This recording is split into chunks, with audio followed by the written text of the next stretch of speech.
Marion Fenton.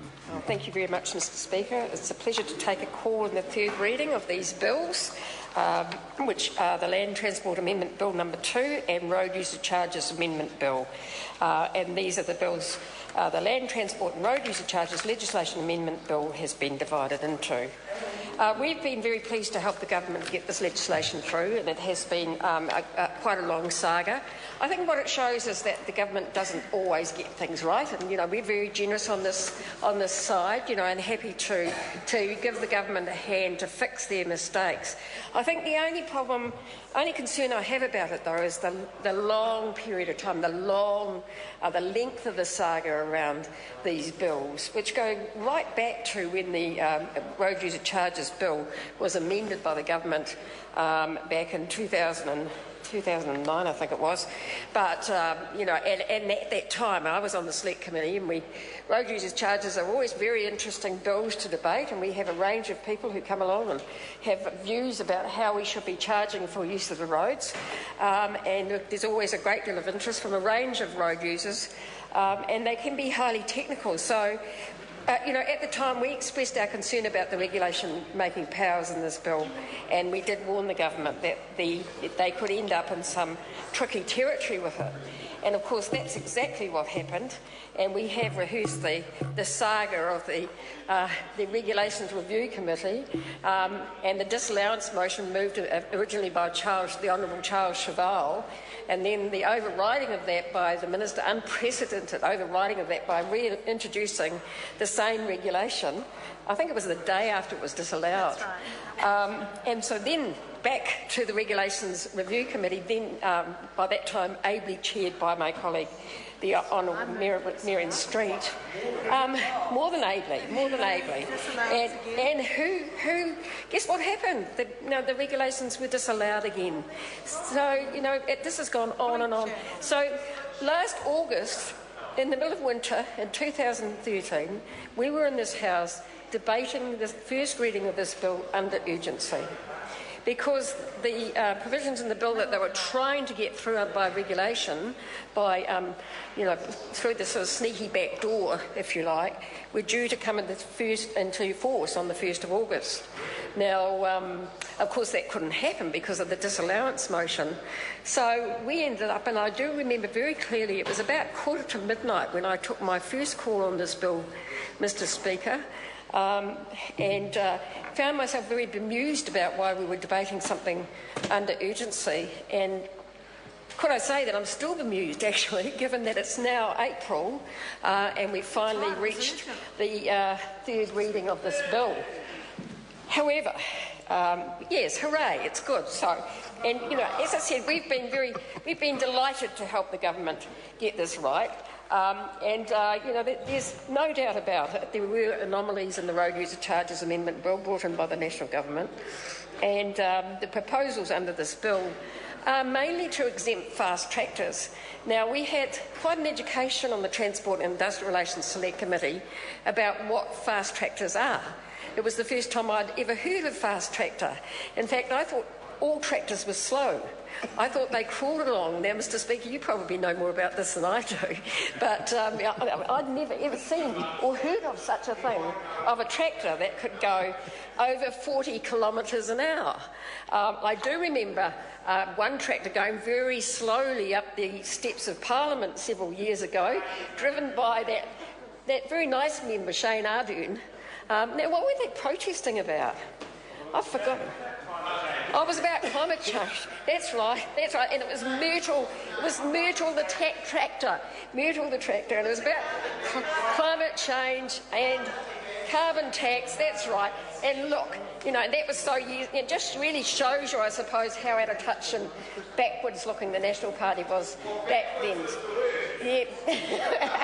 And, the Honourable Simon Bridges likes to think that he's forward-looking when it comes to things like carbon emissions and others, but I have my doubts about that, really, particularly when we're passing legislation just before Easter to allow fast tractors to be exempted from road user charges. So fast tractors are those that operate over 40 kilometres per hour on the road, and instead they'll be paying an annual charge in lieu of road user charges to cover the costs that they impose on the road network.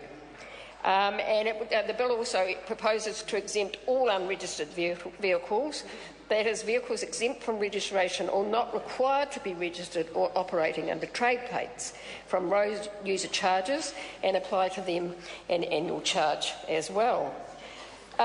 We agree with, as I said, we've agreed with this. I guess our major objection has been the way the Minister tried to sneak this through by way of regulation, instead of fronting up and saying, look, I made a mistake, and this very generous opposition understand that the government gets it wrong quite often, actually. But I think that we've done our best to cooperate with this and get it through. We agree that we need a modern and simplified road user charges system, which has appropriate provisions for compliance as well as appropriate monitoring mechanisms.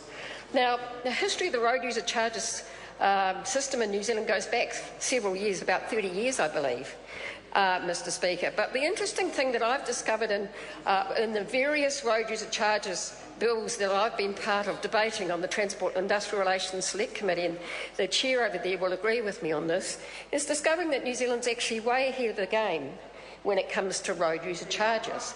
And in fact, many countries rely on petrol and diesel tax, but what's happening now in Europe is they are increasingly turning to a road user charges system, particularly for heavy vehicles. If you think about where things are heading in New Zealand, and you think about if we think about how...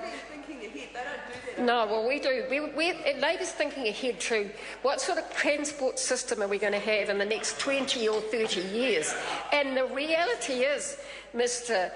Speaker, is that petrol tax, as it is today, which funds the road through hypothecation, thanks to the Honourable Anna King, who actually brought that in, is declining. It's declining because cars are becoming more efficient, and they're using less petrol, and also car ownership is going down. So we are going to have to find a different method of funding road user charges, if you like. And it may be, in fact, that all vehicles in the future have a system, an electronic system of flagging their use and paying for it. We had a very interesting presentation last night from a company who was talking about electric cars and the future of electric cars. And in my mind, I thought that where we were going with electric vehicles is we'd have to have plug-in stations all around the country, a bit like petrol stations. But indeed, now what's happening with solar power and other methods of renewable energy, people are going to be able to have their own battery charges systems at home where they will be able to charge their electric vehicle. And so indeed they're going to become much more accessible to people, and over time they will become much less expensive. I also believe that diesel buses and diesel trucks will over time adopt electric technology. So we're going to have to turn our mind to a new system, a completely new system of funding our roads. And I think certainly we in the Labor Party have been thinking about that, and it is a challenging thing because we will have to think about different methods of charging for use of the roads, and it's always tricky. People don't like additional charges like network charges or congestion charges, or even people that pay road user charges on their light diesel vehicles don't like that either. So I think it's a very challenging and demanding consideration, but we're going to have to face up to it, Mr. Speaker. So while I'm really pleased that the fast tractors are going to be exempted under this bill, that is only a temporary solution, and I can confidently predict that we will be back sometime, if not us, but the next generation perhaps, debating a completely different way of how we fund our roading network, our transport network. We can only vaguely imagine how different it's going to be, and that is the big challenge. We're happy to support this bill in third reading. It has been an interesting debate, but I think the debate's about to get a whole lot more interesting around how we fund our transport system. Excellent. I call David Bennett. Thank you, Mr. Speaker. I just want to take a short call on this bill because everyone's been pretty much in agreement.